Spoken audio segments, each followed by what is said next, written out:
Hey, Trails Collective and Ian, coming to you live from Truckee, California. We're actually in the Olympic Village right now.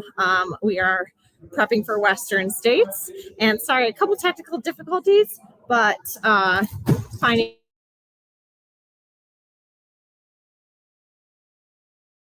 Okay. All right, so thanks for your patience, everybody. Yeah, all right, here we go. So let's roll in. We are going to bring in Sage and Max. Sage and Max's, I thought that was Max's groin there for a second, which was actually pretty hot, which was good. But sorry for the technical difficulties. Geez, Ben, don't add me in when I'm not ready for it. I thought I was still in the backstage. Whoa. Well, that kind of was backstage. Yes, it was. You should just always be ready. So I was trying to take it live with a next to the Western States rock, which would have some meaning for Sage and Max there, but the public Wi-Fi just wasn't happening. So here we are in a lodge lobby near the start. So thanks for flexing, everybody. How are you guys? Good. Doing well. Yeah. And Max, you did a couple events at Broken Arrow, right? Yeah, I did the Ironface and 26K. And a big weekend for your brand, right? I mean, in terms of a marquee event with Salomon as a title sponsor, right? Oh yeah, for as far as Salomon goes, I mean, yeah, like Broken Arrow for sure. It's one of those classic like mountain events now, and I'm just glad that Salomon can be a part of it and kind of help the organization further the mission of what they're doing and stuff, which is really cool. So yeah, and it'll be interesting to see where that continues to go as well. I was just working on my spring 23 orders as I was flying out here in terms of looking at the product to come, and I know there's been some challenges there in terms of product availability and kind of reshuffling the deck a bit, but it'll be, I don't know, cool to see where it goes, I guess. Yeah, it's hard when you have such a great lineup coming out and there's no product to be sold. Like we're struggling with the same thing as athletes, as somebody who works in another running store as well. And it sucks, man. Like, it's tough, like not having that product. And I'm just super excited with this year of like what is coming out from Salomon, just the type of shoes, the Pulsar, Phantasm series. They've just been really, really fun to run in. Like a better lineup across the board than anything in their history, I feel like. I mean, I love all the S-Lab shoes in the past, but it's kind of like ones and twos here and there. But this one is like, I love the whole Pulsar line, the whole Phantasm line. It's like really, really great product, and it's really, really fun for somebody that runs efficiently, and races and likes to run fast. So it's really cool. Yeah, well, hopefully I'll be able to actually get it in rather than, we'll see how that goes. And Sage, how you doing, man? It's good to see you coming back. I know it's a challenging couple years to say the least, but to have you back in the fold and in the mix, and this wasn't your first one back, right? You've done a couple things now on the comeback trail. Oh yeah, I did the Canyons 100K in April, and then I just saw Max at the Ironface Challenge at Broken Arrow. He kicked my butt, but it's all in good fun and a kind of a tune-up for UTMB, which will be the big focus of the summer. And I don't remember. You have been to UTMB before, right? Not just like CCC. You've kind of done the full dance. Yeah, it's been disasters at UTMB. My first one was 2015. I fell, cut my knee open, had to get a helicopter rescue off the mountain, didn't finish.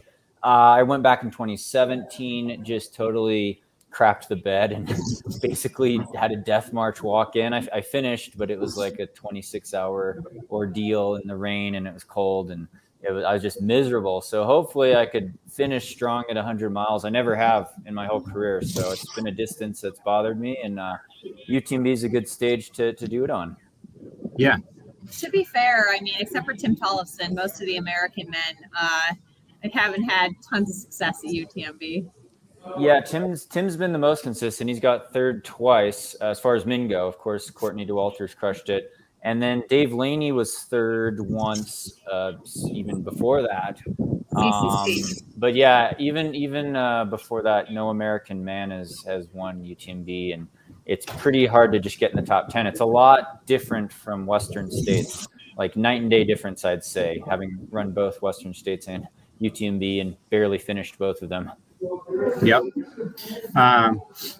Well, let's talk a little bit about Broken Arrow, though. So, Broken Arrow, not just the traditional distances, but this was the first year, right, for the Ironface challenge. Yeah. Yeah.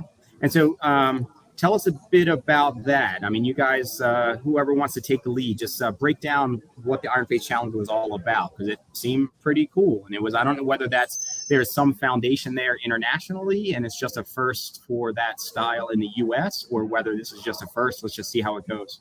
Max, you could take the lead on this. Okay, I'll give you an overview of it, but Sage, I want to hear your perspective on it, like coming from that trail running, but not a climbing background, of like how you kind of fared up there and how you felt about the kind of that exposure and stuff. But anyway, so the Ironface Challenge, first year for it, it goes up a new Via Ferrata route at Palisades Tahoe. So basically, over the last, I think they put it in about 3 years ago.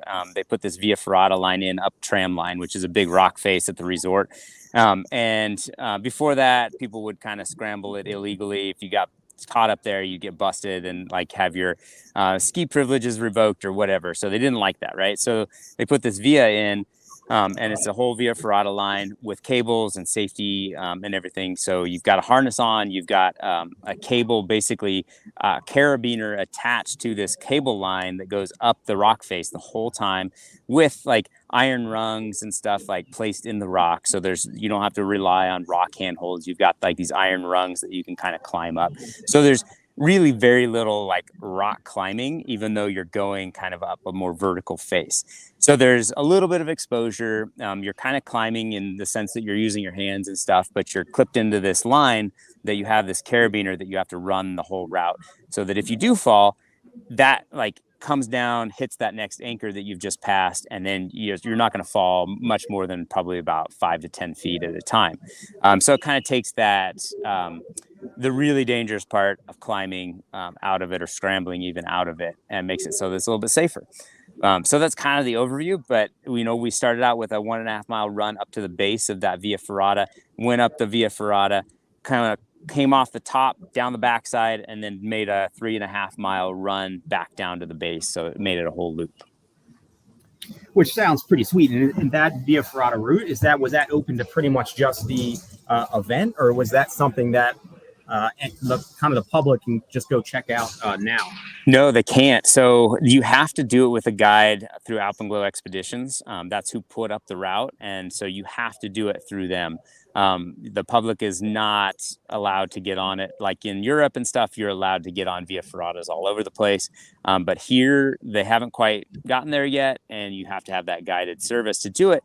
And so, which made the race kind of special in the sense that we got to go do the Via Ferrata at our own pace, basically as fast as we could or wanted to, and by ourselves too, which was kind of cool. So. And were you staggered, or was like a conga line on the clipped in section? No, that would have sucked, because you can't pass on that section. And so they staggered us with a kind of a time trial start every 3 minutes. And then Sage gave up his second place spot to Adrian Ballinger, which I thought was really nice of him. But, I knew he would be faster on that run. But it sounds like, Sage, you caught him right at the base, but then he put some more time on you on the climb.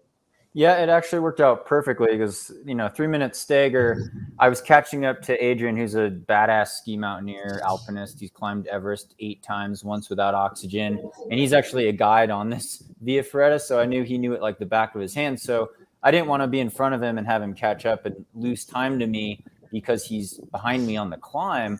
And so, I think it worked out really well that I didn't quite catch him. But even if I had caught him, he would have pulled away from me on the climb. Max was banking time on all 3 disciplines on us. I think you beat me on the uphill by about 40 seconds, and then minutes on the climb, and then probably minutes on the downhill. But Adrian wasn't a very strong runner, but he moved through that climbing section really fast. I kind of got hung up on the clips a couple times, and I even had to ask Max, not coming from a climbing background, how to put a harness on. I've never really done formal rock climbing or mountain climbing. I've done class 3 scrambling on the Colorado 14ers here. So it was really fun. I wasn't scared at all. I was pretty comfortable. I know it's a pretty easy via ferrata compared to maybe some of the ones in Colorado here or in Europe.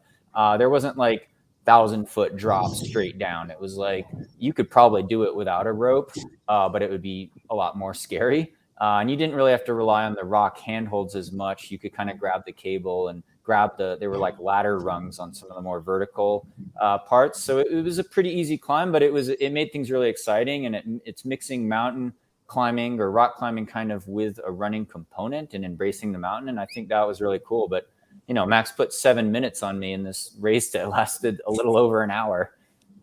Yeah, and I guess that was going to be my question too. And Max referenced it in the lead in there in terms of Sage, you not having a climbing background. I figured you had plenty of mountain scrambling, just choosing to locate where you are in the world. But I didn't know anything about your climbing background. And so a little nerve-wracking, but like Max, I guess, how would you compare the exposure to a couple crux points at like Breakneck? Is it like significantly different where it's like just a whole different still class, even though it's not climbing? No, I mean, you know, at Breakneck, you are never going to fall more than probably 10 feet if you slide down a rock. So there is, I would say, significantly more exposure at certain points of this via ferrata than you have at Breakneck. But I was thinking about this, and like you said, Sage, I mean, you feel pretty comfortable doing this route without a harness on and without being clipped in. And I feel like there's been some races in Europe that I've done that have actually been more technical, more exposure, and more danger. And like Glencoe Skyline comes to mind, where you're climbing a 2,000-foot face, and there are no ropes, there are no handholds, but you've got that exposure level, and that's one where it's kind of like, wow, okay, so this is what I'm doing today. I'm climbing up this 2,000-foot face. I've never really raced on something like this. Like, this seems really dangerous, but at no point during this via ferrata did it feel like that. Like Sage said, it like felt really safe, and you're pretty controlled, and you could probably handle it without a rope and feel like plenty comfortable. And for both of you guys, with the level of competitive background that you both have, even if multidisciplinary, I mean, I know Max, you're all over the place in terms of skill set and capability. Sage, you went from the Cornell to road marathoning to ultra and have done all really successfully, but maybe not quite as versatile as Max. But for both of you guys, it seems like it would be a great opportunity to just like there's no comparative value here in terms of the race. Like, it's just like the pressure is just a different set. Yes, you're still racing, but you're not really comparing any times, and effort's different. And it's almost like a triathlon in some ways where it's split up, and that must make it just kind of fun or less pressure environment in some ways. Yeah, I think because it was the first year, I mean, there weren't a ton of people in this race. And obviously I have a benchmark though, going against a guy like Max King, world mountain running champion, obstacle racing champion, all around badass. But I mean, we were both messing around with cameras. We got some video footage. It's kind of funny. If you check out our social media, or I don't know where Max posted his, but we were taking some videos of the event while racing. So, you know, I was breathing hard. It was a good workout, but yeah, we're having a lot of fun too. Totally. Nice. And I specifically did this just because it's the first year, and I knew that it was a really unique event, and I didn't want to let that go by. So, I mean, I was just having fun with it. Primary event was the 26K on Sunday, and this was kind of just for fun. And I saw, you know, I wasn't really expecting any other elites in there. And then I saw Sage's name on the entry list. I'm like, oh, shoot, now we got a race. Okay. Gonna have to go a little harder than I thought. But And it was, I knew it'd still be fun. It wasn't and with close. the staggered start, that adds an element of you don't exactly know where people are at. For sure. Yeah. And you know, he was starting 6 minutes behind me. So when I finished, I'm just like, well, I don't know. We'll see what happens. But, you know, like, no offense, Sage, but when you asked me to like help you put on your harness on Friday morning, I was like, okay, I think I'll be okay on this section at least. And he may get me on the run, but I think I'll put a few minutes on him on the climbing section. So. And then, so Sage, you mentioned though, Max put a little bit of distance on you each one of the sections, or definitely, yeah. I did a Strava climb segment to see how much time he put on the initial climb, and you outclimbed me. And if you outclimb me, you're gonna outrun me on the downhill for sure. I actually kind of twisted my ankle on the downhill too, but oh no, you probably put minutes on me on the Via Ferrata part, because I got caught up on a couple of the runs there, and I was turned around. My transitions are pretty slow, so I got to work on that transition time. Well, but I knew I was catching Adrian because I saw him. So okay, yeah, and on that via thing, I was having the same thing with that carabiner and all the anchors and stuff. I mean, you run a little bit and then just like you get caught on an anchor. But I was trying to go fast, but now it's like, well, now I feel like I didn't look around enough and I didn't like enjoy it enough to like see everything. And I took a couple of points up there of like, okay, stop, like look around, see what's, see the view and stuff, but probably not enough. So we got to go back and do it a little more slowly next time and enjoy the views a little more. And to that, it's probably been 20, well, I don't know, probably 20 years since I was out here at Palisades or Squaw, and just going up the escarpment with Ellie this morning, just a shakeout. You forget how beautiful this place is in terms of the rock coloration and the trees and the exposure and the snowpack up high, and just such a beautiful venue that it is tough that if you're not able to kind of just stop and appreciate it at some time, it is a miss because it's such a spectacular area. Yeah, it really is. So what do you guys think? Tahoe is one of my most favorite areas that I ever go to. And if you get a chance to go down south to South Lake Tahoe and into Desolation Wilderness, that's one of my favorite areas ever. So, and as I was thinking, coming back down in terms of, has this played host to U.S. mountain running championships historically as a venue? Not that I know of. Sage, No, I don't think it has. I don't think it has. I don't think they've ever done one there. And which I I wouldn't know like you guys would, but I wasn't recalling that it was either. And as I was coming down, like it's such a runnable surface, gravel roads up there, like the network of it. Whereas you go to some other resorts such as Whiteface, where we'll be next weekend, you get a lot more of the larger gravel, which makes it just a little bit rougher running. Like this is really smooth. And you've got, in terms of just the elevation gain and the network up here and the venue, seems like it would be an amazing area to host U.S. mountain running, if not world mountain running championship. Yeah, it wouldn't be a bad place. I think part of like, thinking about it from a racer perspective, I don't like the big wide open gravel roads that are really easy to run. I mean, Sage, you may, but I like it a little bit more technical. It just kind of makes it a little bit more fun and feel like more of a mountain race than if you're running on gravel roads like up the side of a mountain. The altitude also plays into it a little bit. Like it's, you're up a little higher. Obviously, that's not going to stop a mountain running championship from happening, but yeah. They try to not make it super high altitude for the mountain running champs. Like, I mean, obviously we've had it in Bend and other places, maybe 4,000 or 5,000 feet, but you're getting over 7,000, 8,000 feet, and it starts playing too much into altitude racing their hands. So I think that's part of the reason. And then Broken Arrow is relatively new. There were spots up for grabs on Team USA long distance champs with the races this weekend. So it's kind of an unofficial qualifying too. And then do you guys think this says some level of where where is the expansion of trail running? Like what's the next thing? Do you think that like something like this will take more technicality, more exposure, more whatever? Like where do things go from here? They don't necessarily, it's just adding more to the mix, but it's not necessarily like an evolution per se. Yeah, I mean, for sure, it's not going to be like this is where trail running is going by any means. It's such a small event. There's one via ferrata on the entire West Coast out here. There's just not enough of them.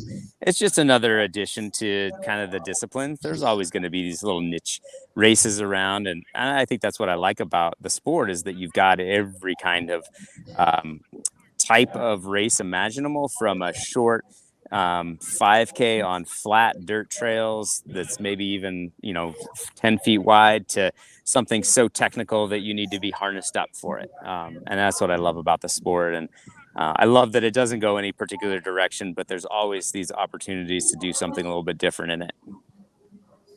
Yeah, definitely. I mean, you see these 200-mile races now, you see shorter sub-ultra races kind of merging with almost like obstacle course racing or like extreme cross country, and throwing in a little bit of mountaineering, climbing. But it's, I think the marquee events, the big traditional ultras, Western States and the classic 50, 100K distance is always going to be the big events. But it's cool because it gets more people involved who maybe want to do some sort of mix of climbing. I think, did you hear this, Max? One of the guys in our race in the Ironface was a medalist in the Olympics in climbing. Yeah. So Olympian. There was an Olympic climber in the race. And I've heard there were actually two of them. Oh, I really? heard the guy in fourth place maybe was an Olympian in climbing, and then there was somebody, I think it was Daniel Coleman, was somewhere mid pack that I think maybe he's an Olympic medalist or an Olympian at least in the last Olympic Games. Yeah, it was kind of cool that like we were racing, and then Adrian, of course, like guy who's climbed Everest and is like this huge badass mountaineer, and we're racing like this crossover race where you have runners and you have climbers. And you kind of like mix it up with a different group of like elite athletes. That's super cool. I think that was something that when I first moved out to Bend, I don't know, 20 years or so ago, I think that was a cool eye-opening thing, in being in a community that had so many ridiculously fit individuals.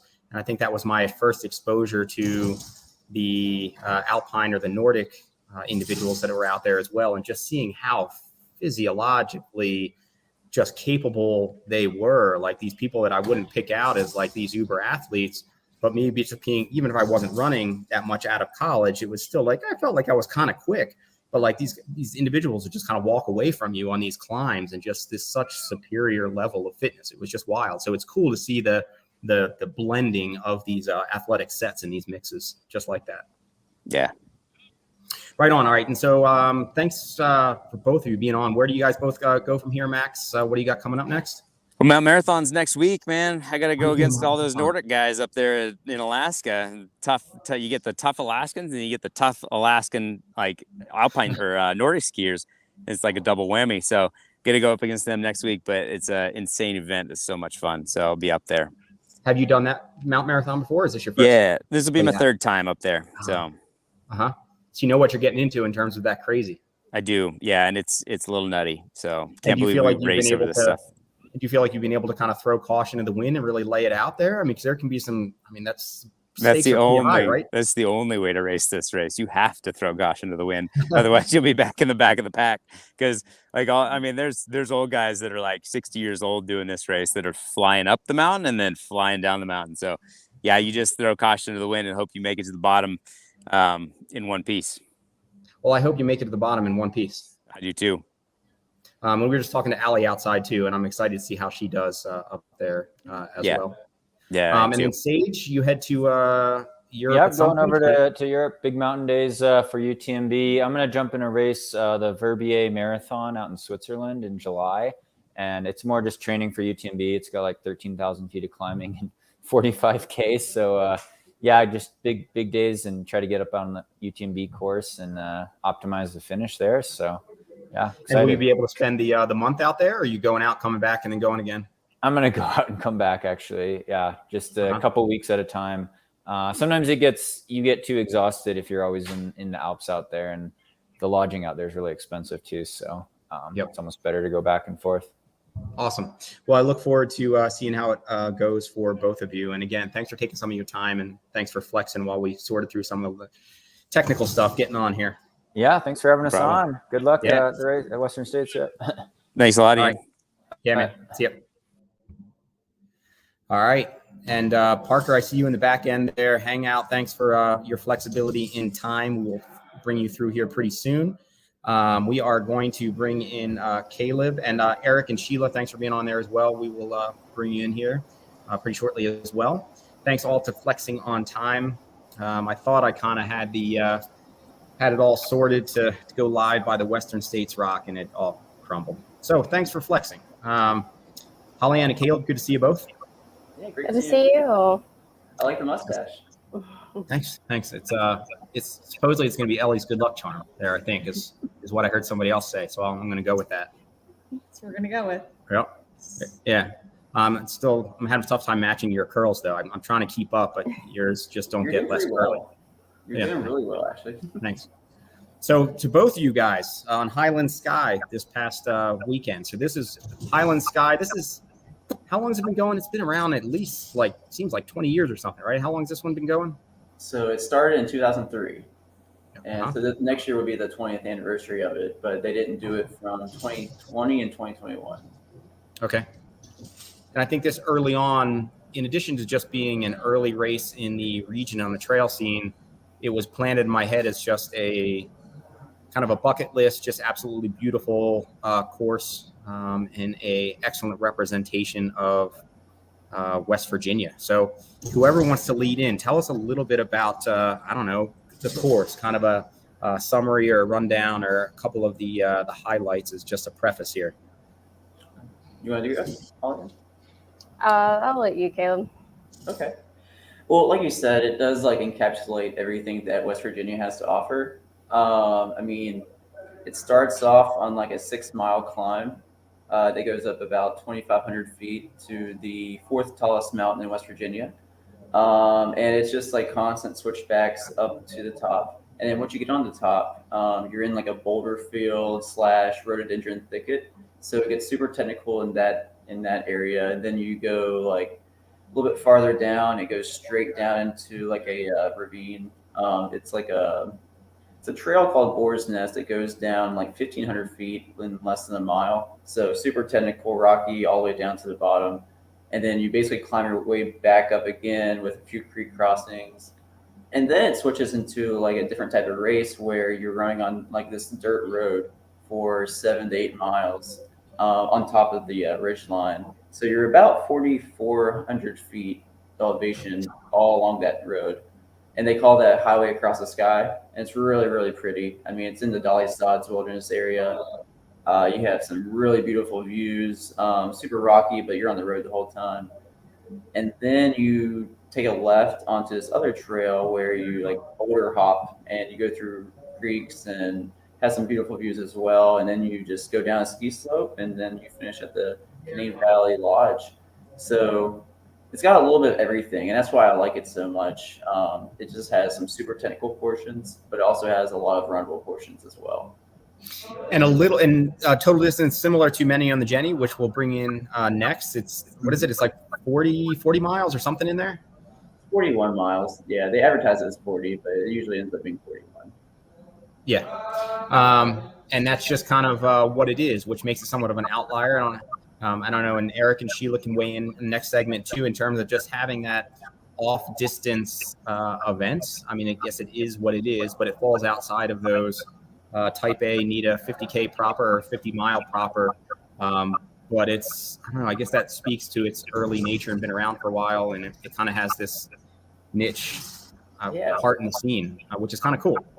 Yeah. And 40 miles is actually a great distance because it's long enough. It takes, up to 6 hours, 7 hours, 8 hours if you depending on how good you are. But you can recover from it decently well. Whereas like a 50 mile, 100K usually ends up you take about a week or more to recover from it. So even though it's super technical and it has a lot of like ups and downs, you're usually back on your feet within a couple of days, which is cool. Mm-hmm. Well, when you're as fit as a fiddle as you and HollyAnn are, I suppose that's the case. For us mere mortals, it would be probably equally difficult getting on and off the toilet for at least a week with that carnage and the descent at the end. But it seems like you got portions a little bit more runnable compared to West Virginia Trilogy. When I was comparing courses for the kind of toughest series or whatever and really breaking down metrics, it was just surprising how relatively slow some of the West Virginia Trilogy times were for the distance, whereas Highland Sky seems a bit quicker and more runnable in that way. Yeah, so we were able to run, not this weekend, but past weekend, we ran some of the first 20 miles of the course, of the race course. But then we did some of the Trilogy course because it was supposed to be easier. It was not easier at all. We did just part of the Horton Trail, which is part of the 50K and 50 mile races in the Trilogy. Here for the race? Yeah, I don't know. It's crazy. What's running? We're live here. We are. No, not at all. Okay. Yeah, so both just good representations of West Virginia, which both, I don't know, I both have been on my own bucket list. I don't know if they're outside of anybody's radars, but definitely should be on there. And then HollyAnn, I thought you were switching into, so you both ran phenomenally. HollyAnn, you set a new course record for this round?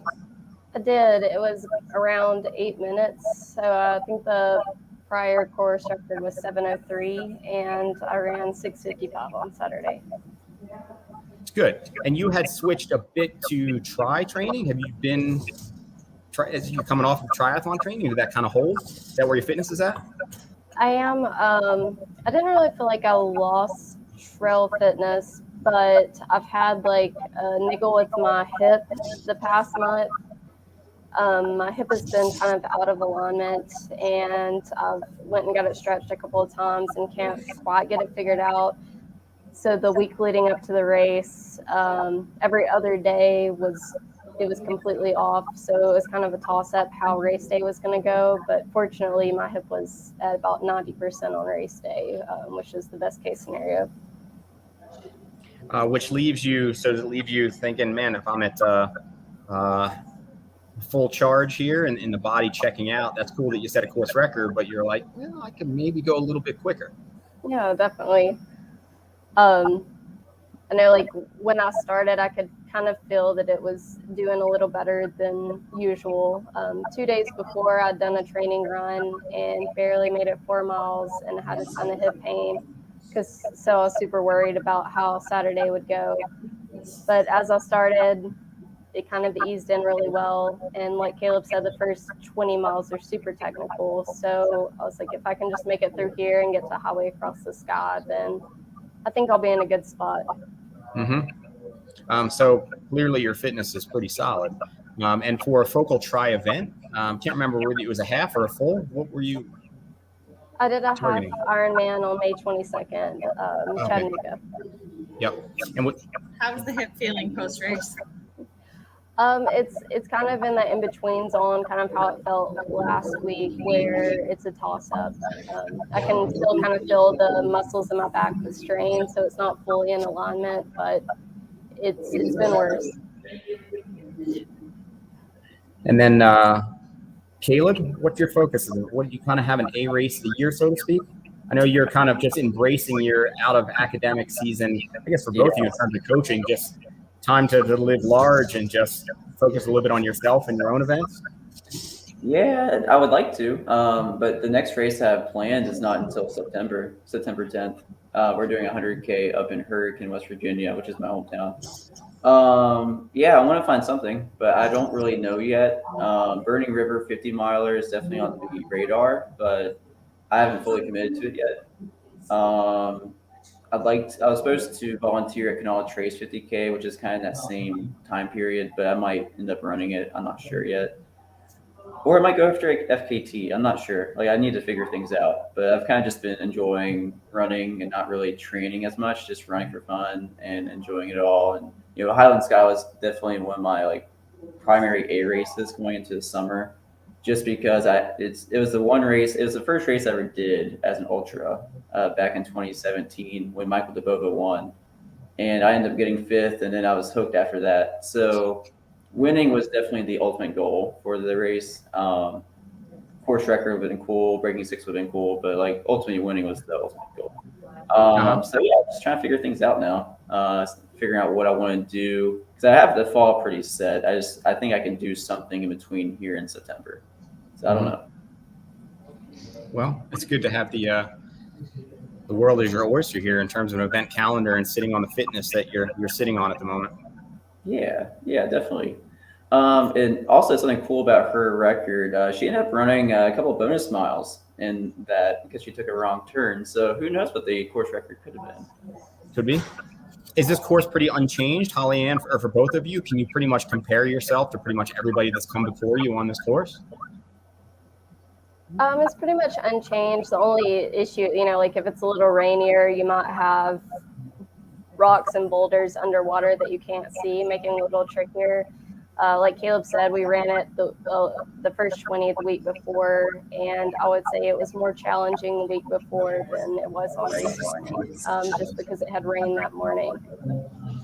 Well, so the conditions included, it's cool to be able to see where you stack up into 2 decades of this event, which is pretty awesome. And for both of you being, I say power couple, not to imply that you're a couple, but in terms of the West Virginia coupling, you guys often doing the same events. It's pretty awesome to see you guys both still just crushing it pretty much anywhere you turn up. So nice work. Well, thank you so much, Ian. Right on. All right. Well, thanks for chewing up a little bit of your time here tonight. Thanks for flexing on time as well. And we'll connect with you both here again pretty shortly. Yeah. Have fun, Good guys. luck. Good luck at Western, Ellie. All right. I need to find a place to plug in. Oh, right here. All right. Parker, Eric, Sheila, thank you so much for flexing. My apologies for basically being 45 minutes late on our party tonight. So thank you. Sure thing. Hey, Parker, good to see you again. Yeah, good to see you guys too. I feel like I've seen you longer already than I did on race day. I tried to stick around for a while, but yeah. But you must have been kind of crushing on the race day to Eric's point of sailing through. So let's just start there in terms of you being a fresh face on the seat, a fresh face anyway. I mean, your baby face over there, I mean, it's kind of cute and kind of roundy and it just looks soft and nice. But in terms of just new on the, I mean, I was talking about Eric, but Parker too. I mean, Parker too, though. Yeah. But just kind of new on the scene. Like was this literally your first trail race? Yeah. No, it was my first trail race. I've done some like sporadic road stuff in the past. I'm actually 30. I know I look like I'm 15. So I'm a little bit older. But yeah, I think I've done 3 half marathons and 3 full marathons before this. Uh-huh. Are you 30? Ultra Sign Up doesn't know that. 29. I'm 29. Yeah. I call myself 30. I like saying I'm 30. I'm not There it is. In an elementary school, kids lie about their age all the time. There's the baby face trying to lie about his age a little bit, trying to, just fudge it a little bit. Yep. Guys, I really am 21. Yeah. Yeah.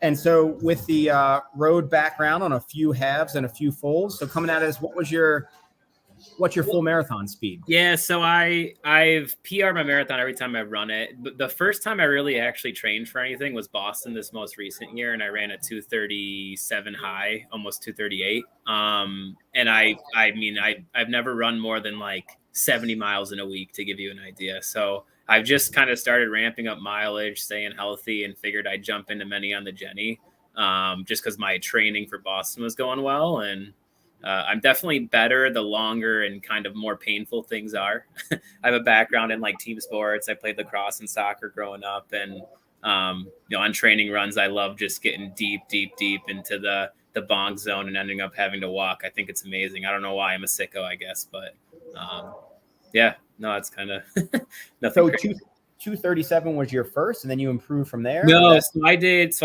like 3 years ago on no training, I jumped into one. I did a 259, and then I did Wine Glass last fall and ran a 247, and then ran a 237 at Boston. Mm-hmm. And then at that point, you were like, I've accomplished all that I can in road marathoning, and it's time to move to a much cooler scene. Yeah, it's just I get excited about the idea of trail running, right? Like, it just road running doesn't really do it for me, I guess. And Many on the Genny has like such an awesome reputation around here. I'm from Canaday, so I live right by Rochester and right by Letchworth within a drive. And like the reputation of the race is just like alluring. It sells out in like 15 minutes. Like, everyone wants to do it. So the fact that I even got in was pretty exciting, and then to do it was just a pretty awesome experience. And so how did it compare? I feel like maybe Eric mentioned it, that you went off pretty much from the gun and were just kind of out there. Yeah, I had no idea how to pace it. So I just went out like a minute or so slower than marathon pace, and just until it got difficult, I slowed down a bit. But yeah, I just tried to keep my heart rate in zone 3 the entire time. And then whenever I saw it spike up, I slowed down a bit, but that's how I kind of kept it the entire time. I know my heart rate pretty well, but I don't really know pacing well in terms of speed. But yeah, no, I mean, it went pretty well. I probably went out a little too hot. I was pretty cooked at the end, but yeah, overall it went pretty well. As you should be cooked at the end. And so for your zone 3, were you trying to keep it under like 155 or something? Yeah, you're spot on. So I'm like 156 is like the middle of my zone 3. So that's I have my watch set at just bright blue for that zone. And anytime it goes above or below, I know I can either push harder or slow down a bit. So yeah. So comparatively, Eric, where do you think that your pace is to hit zone 3 at this point? My personal pace? What's it look like for you to get into zone 3 these days? Well, I could walk over to the fridge and I'll get there. No, I have not done anything like that. I can sit in the sauna and cook at 220 degrees and get it going. Which is pretty outstanding in terms of just the training value there. Literally, if it just means walk into the fridge to get into zone 3, think of what Parker has to do to get into zone 3 on a weekly basis. Way more efficient. You should set up a whole training program based on your that.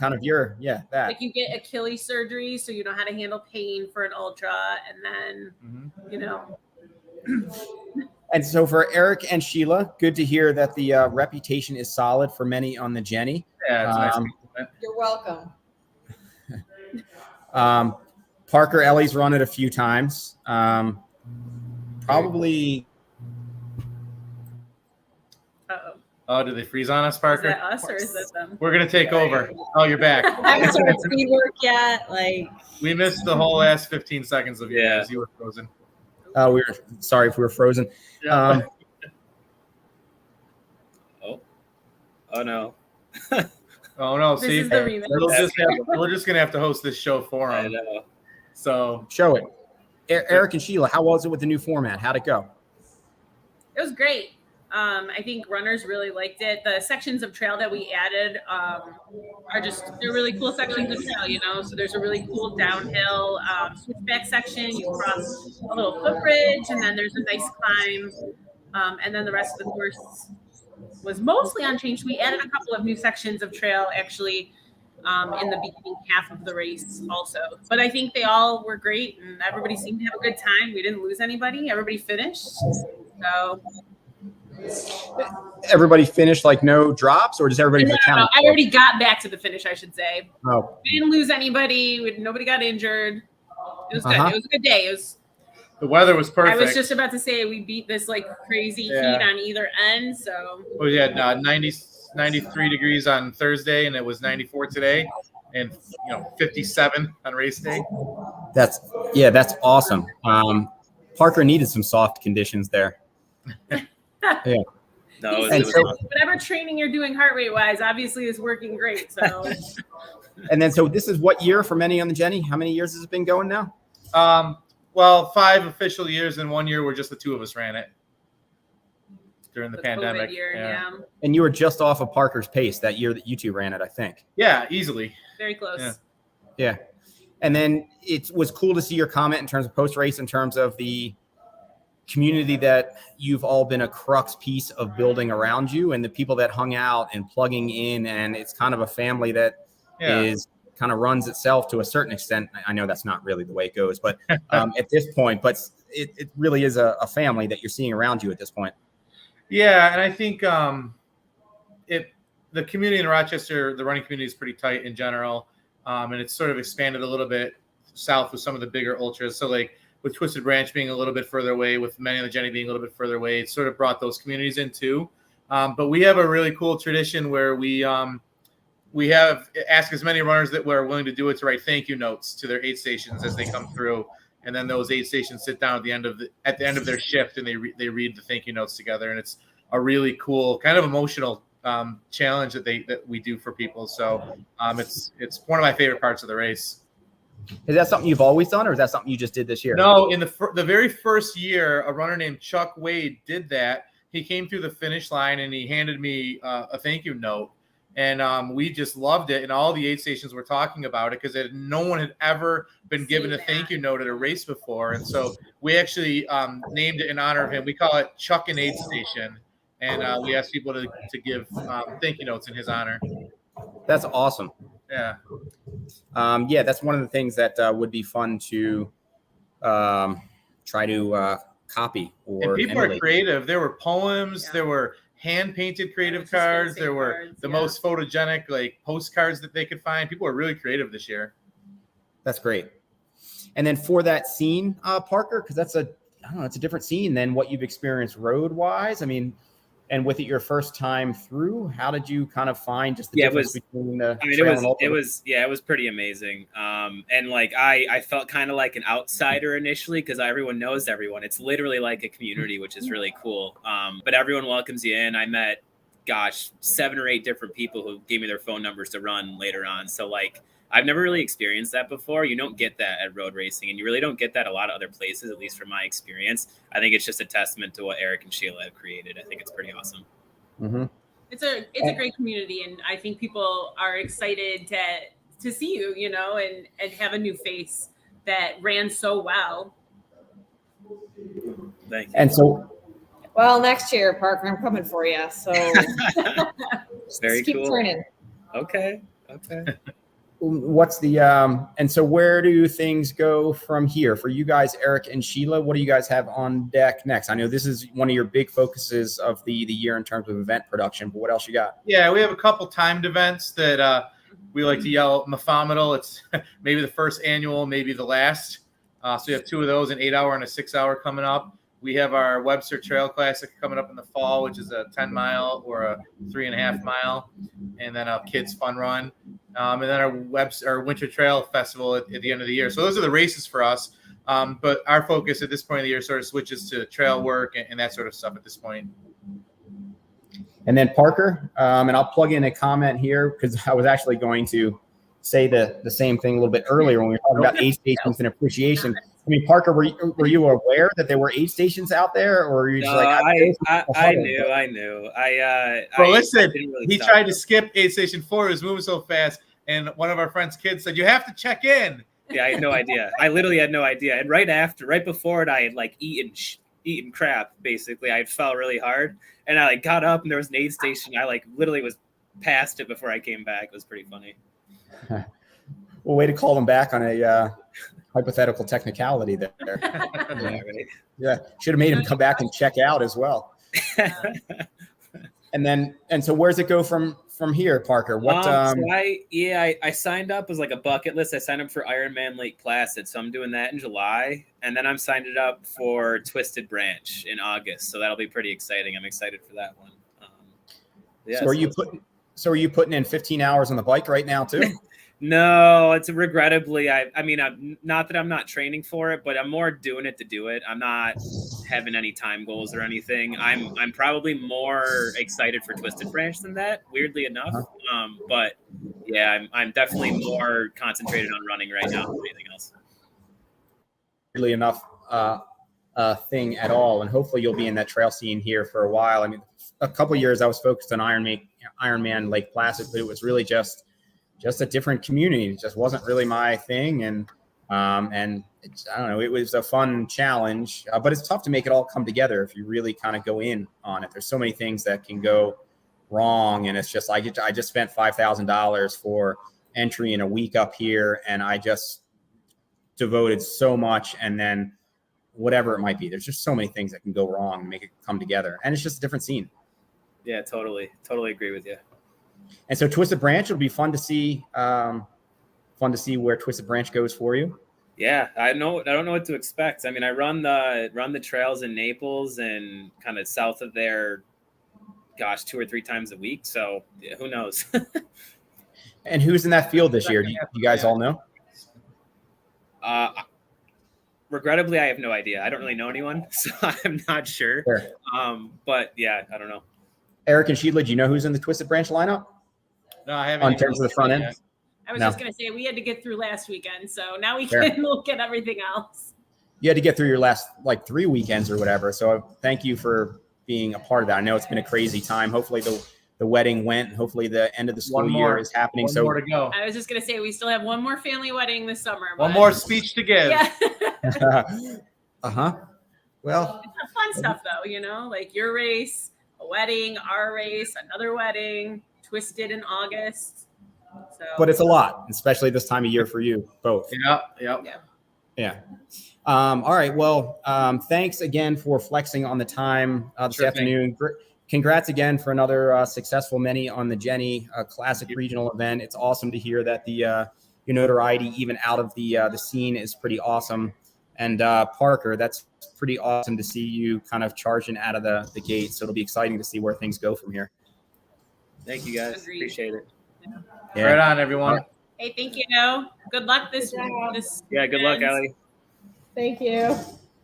Good luck, Ian. Thanks. Good luck, Ian. Thanks, Joe. Thanks. See ya. All right. So thanks everybody for being on with us this round of TC Live, or whether you're following up post sometime later. Thank you to all those who support Trails Collective, either through liking the channel, liking the broadcasts, sharing them in your own feeds, to all those who take that extra step of becoming a Patreon supporter at whatever level. It really does make a difference.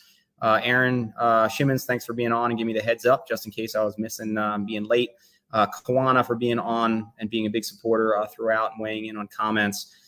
Brandon, Matt, Damien, thanks also for weighing in. So Ellie, thanks for being on here as well. Excited to see how the next couple days go with Western States. Me too. Yeah. And another on deck this weekend, another classic regional event, which would have been potentially in the cards, would be Manitou's Revenge. So hopefully next week we can bring you some results and voices from Manitou's as well. Good luck, as Aaron, Western. at Manitou's. Good luck, Have Aaron. fun. Yep. Yeah, pretty awesome event. And I forget off the top of my head what else is running this weekend, but hopefully we'll bring you some voices next week on it. And then that'll take us in also to Whiteface next 2 weekends from now. If any of those of you who are eyeing up a Whiteface but not yet signed up, now would be the time to do so. And we for sure, I haven't had the bandwidth to reach out for volunteers yet, but we still need a lot of help with Whiteface, and it should be a great weekend. So thanks if you're going to join that mix. All right. So until then, thanks for being with us this round, and we will check you next week. All right. See ya.